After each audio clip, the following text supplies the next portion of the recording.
한국에서 기업 경영 활동을 하다가 법을 위반하면 형사처벌까지 받는 처벌 조항은 외국인 투자자들 사이에서 국내 투자를 주저하게 만드는 이유로 꼽힙니다.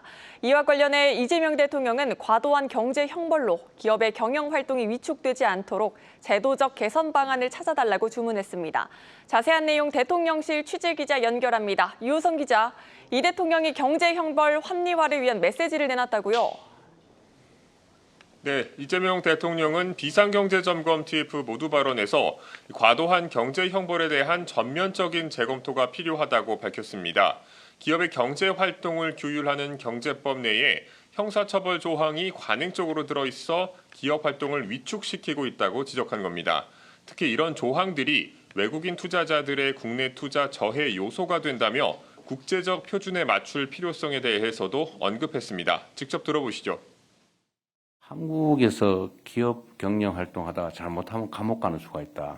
이러면서 국내 투자를 망설이는 경우가 있다고 합니다. 배임죄가 남용이 되면서 기업 활동을 위축시키고 있는 점에 대해서도 우리가 다시 한번 제도적 개선을 모색해야 될 때가 된 것 같습니다.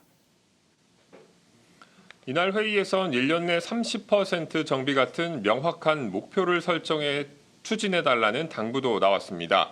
이를 위해 정부는 기재부와 법무부를 중심으로 법 제도를 정비할 경제형벌 합리화 TF를 가동합니다.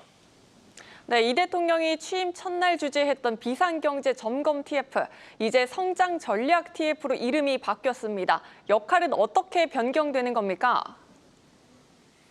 비상경제점검 TF는 이재명 대통령의 취임 첫 행정명령으로 즉시 가동됐고 대통령이 직접 주재하는 회의체로 출범했습니다.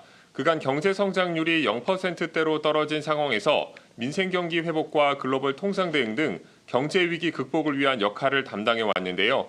이제는 장기적 과제 중심의 성장 전략 TF로 전환하고 경제부총리가 사령탑을 맡아 회복과 성장을 위한 정책을 발굴하는 회의체로 재탄생하게 됩니다. 이 대통령은 국민과 기업이 함께 참여하는 100조 원 이상 규모의 국민펀드 조성 방안을 조속히 마련하겠다고 했습니다.